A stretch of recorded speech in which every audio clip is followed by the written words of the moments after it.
السلام علیکم ورحمۃ اللہ وبرکاتہ۔ بسم اللہ الرحمن الرحیم۔ حضور صلی اللہ علیہ وسلم کی سیرت میں معرکہ احد خاص اہمیت رکھتا ہے۔ ابتلا و آزمائش اور عزیمت و استقامت کی بہترین مثال 70 صحابہ کرام رضی اللہ عنہم کی شہادت اور جنت کی بشارت۔ ان شہداء کی قبریں آج بھی ایمان افروز واقعات کی غماز ہیں۔ حضور صلی اللہ علیہ وسلم نے شہداء کی تدفین سے فارغ ہونے کے بعد مدینہ کی جانب کوچ کا حکم دیا۔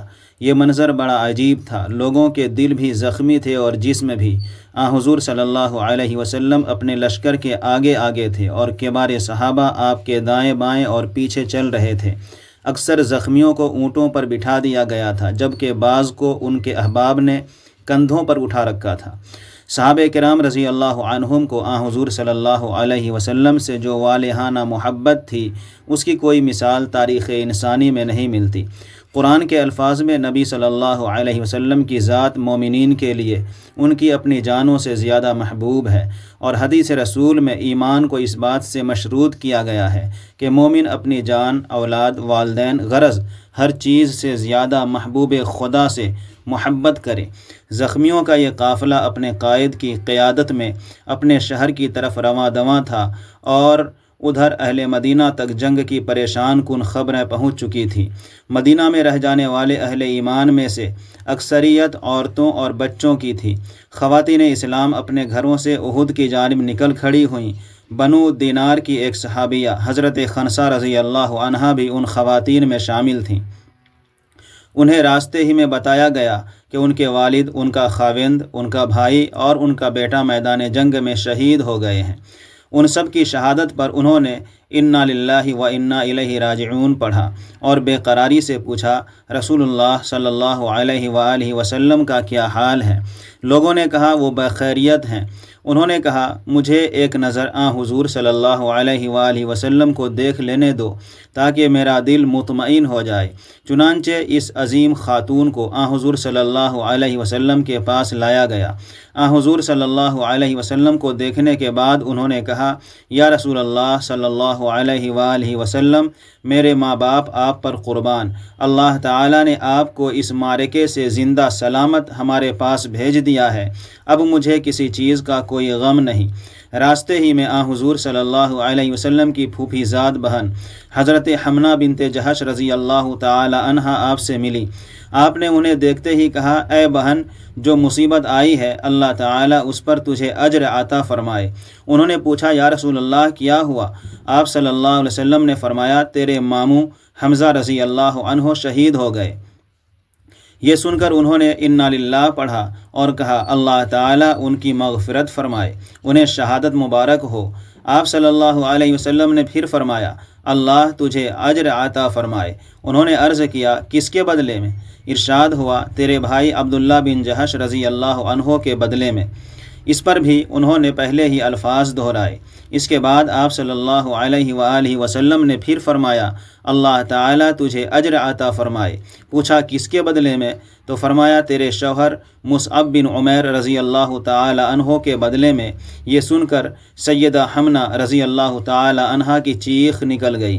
حضور صلی اللہ علیہ وسلم پر بھی رقت طاری ہو گئی اور آپ نے فرمایا، عورت کے لیے اس کے نیک شوہر کا جو مقام ہے وہ کسی دوسرے کا نہیں ہو سکتا۔ رسول اللہ صلی اللہ علیہ وآلہ وسلم نے اس موقع پر اپنی پھوپھی زاد بہن کو تسلی دی، اور جب وہ پرسکون ہوئی تو آپ صلی اللہ علیہ وسلم نے پوچھا، تمہاری یہ کیفیت کیوں ہو گئی تھی؟ انہوں نے عرض کیا، یا رسول اللہ صلی اللہ علیہ وسلم، مصعب رضی اللہ عنہ بہت عظیم اخلاق کے مالک تھے، اور انہوں نے اپنے پیچھے چھوٹے چھوٹے بچے چھوڑے ہیں۔ آپ صلی اللہ علیہ وسلم نے اپنی بہن اور ان کے بچوں کے حق میں دعائے خیر مانگی۔ حضرت حمنہ رضی اللہ عنہا نے معروف صحابی حضرت طلحہ ابن عبید اللہ رضی اللہ تعالی عنہ سے دوسری شادی کی۔ ان سے سیدہ حمنہ رضی اللہ عنہا کو حضرت محمد ابن طلحہ رضی اللہ تعالی عنہ جیسا عظیم سپوت اللہ تعالی نے عطا فرمایا۔ حضرت طلحہ رضی اللہ تعالی عنہ بہت مالدار تھے، اور مصعب رضی اللہ عنہ کے یتیم بچوں کے ساتھ ان کا سلوک اتنا کریمانہ تھا کہ لوگ اسے ضرب المثل کے طور پر پیش کیا کرتے تھے۔ مدینہ میں داخل ہونے سے پہلے سید الانصار حضرت سعد ابن معاذ رضی اللہ عنہ کی والدہ ام سعد رضی اللہ عنہا نظر آئیں۔ اس وقت حضور صلی اللہ علیہ وسلم گھوڑے پر سوار تھے، اور حضرت سعد ابن معاذ رضی اللہ عنہ نے گھوڑے کی لگام پکڑ رکھی تھی۔ اپنی والدہ کو دیکھ کر انہوں نے کہا، یا رسول اللہ صلی اللہ علیہ وسلم، میری والدہ آ رہی ہیں۔ جب وہ قریب پہنچی تو حضور صلی اللہ علیہ وسلم نے اپنا گھوڑا روک لیا، ام سعد رضی اللہ عنہا کی تعظیم کی، اور انہیں سلام کہنے کے بعد ان کے بیٹے عمرو بن معاذ رضی اللہ عنہ کی شہادت پر ان سے تعزیت کی۔ عمرو بن معاذ رضی اللہ تعالی عنہ شہادت کے وقت 32 سال کے تھے۔ انہیں زرار بن خطاب نے شہید کیا تھا۔ قاتل نے ازراہ تمسخر کہا کہ چل نوجوان، میں موٹی آنکھوں والی حور سے تیری شادی کروا دوں۔ حضور صلی اللہ علیہ وسلم نے اس بات کی گواہی دی کہ عمرو بن معاذ رضی اللہ عنہ جنت میں پہنچ گئے ہیں، جہاں حوریں ان کے استقبال کے لیے منتظر تھیں۔ ام سعد رضی اللہ عنہا بھی کتنی عظیم خاتون تھیں۔ اپنے لخت جگر کی شہادت پر کہا، یا رسول اللہ صلی اللہ علیہ وآلہ وسلم، یہ صدمہ تو بہت بڑا صدمہ ہے، مگر آپ کو اپنے سامنے زندہ دیکھ کر صدمہ بہت ہلکا ہو گیا۔ ام سعد رضی اللہ عنہا کی اس بات سے حضور صلی اللہ علیہ وسلم بہت متاثر ہوئے، اور آپ نے جملہ شہدائے احد کے پسماندگان کے حق میں دعا کی۔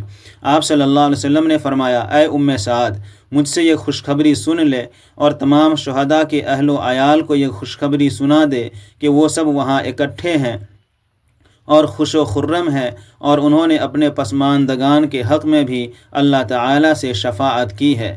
ام سعد رضی اللہ عنہا نے یہ سننے کے بعد کہا، یا رسول اللہ صلی اللہ علیہ وآلہ وسلم، ان بشارتوں کے بعد اب اپنے بچھڑنے والوں پر کیوں کوئی آنسو بہائے؟ آپ نے اس موقع پر دعا فرمائی تھی، اے اللہ، شہداء کے لواحقین کے غم دور فرما، ان کی اس مصیبت میں ان کا مددگار بن جا، اور انہیں نعم البدل عطا فرما۔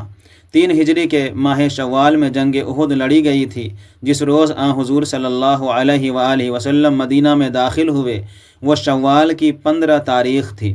آپ صلی اللہ علیہ وآلہ وسلم زخموں سے چور تھے۔ آپ کو سعد ابن معاذ رضی اللہ عنہ اور سعد ابن عبادہ رضی اللہ عنہ نے گھوڑے سے اتارا۔ پھر آپ صلی اللہ علیہ وسلم ان دونوں کے کندھوں پر ہاتھ رکھ کر اپنے گھر میں داخل ہوئے۔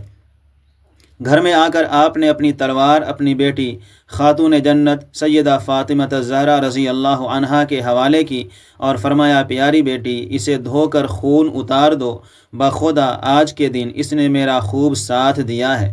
اسی دوران میں سیدنا علی ابن ابی طالب رضی اللہ عنہ نے بھی اپنی تلوار سیدہ فاطمہ الزہرا رضی اللہ عنہا کی طرف بڑھائی، اور فرمایا، اسے بھی صاف کر دو، بلا شبہ یہ قابل تعریف تلوار ہے، اس نے میرے دل کو خوب ٹھنڈا کیا ہے۔ کثرت قتال سے حضرت علی رضی اللہ عنہ کی تلوار ٹیڑھی ہو گئی تھی۔